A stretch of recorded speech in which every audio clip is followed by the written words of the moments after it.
हमारे लिए आज की तिलावत अहबार की किताब उसका 23वां बाब पहली 4 से 11वीं 15वीं से 16वीं 27वीं 34वीं से 37वीं आयत।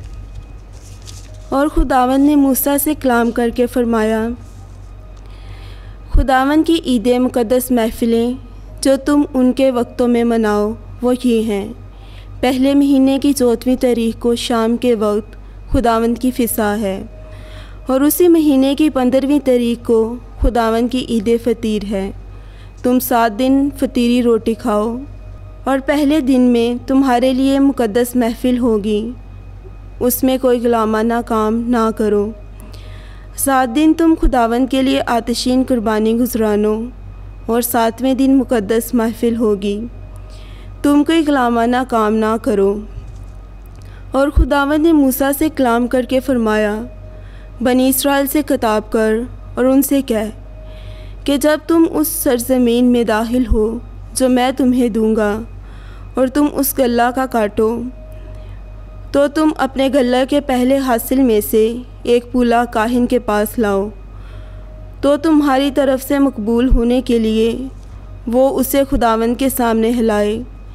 सब्बत के दूसरे दिन काहिन उसे हिलाए। और सब्बत के दूसरे दिन से जिस दिन तुम पूले की कुर्बानी हिलाने के लिए लाए गिनो 7 पूरे हफ्ता हों। 7वें सब्बत के दूसरे दिन तक तुम 50 दिन गिन लो, तब तुम खुदावंद के लिए नज़र की कुर्बानी गुज़रानो। उसी 7वें महीने का 10वें रोज़ योम कुफ़ारा होगा, तुम्हारे लिए मुक़द्दस महफ़िल होगी। तुम नफ्स कशी करो और खुदावंद के लिए आतिशीन कुर्बानी गुज़रानो। बनी इस्राएल से खिताब कर और उनसे कह कि इसी 7वें महीने के 15वें दिन ईद ख़याम 7 दिन तक खुदावंद के लिए होगी। पहले दिन मुक़द्दस महफ़िल होगी, तुम कोई ग़ुलामाना काम ना करना।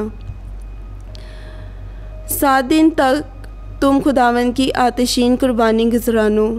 8वें दिन तुम्हारे लिए मुक़द्दस महफ़िल होगी, तुम आतिशीन कुर्बानी खुदावंद के लिए गुज़रानो।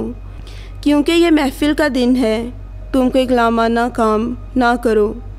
खुदावंद की ये ईदें हैं जिनके लिए तुम पाक महफ़िलों की मुनादी करोगे, और उनमें तुम खुदावंद के लिए आतिशीन कुर्बानी यानी सोख्तनी कुर्बानी और नज़र की कुर्बानी और ज़बीहे और मुकर्रर तपावन हर एक दिन के दस्तूर के मुताबिक गुज़रानोगे। पाक कलाम का पढ़ा और सुना जाना हम सब के लिए बाइस बरकत हो। खुदा का शुक्र हो।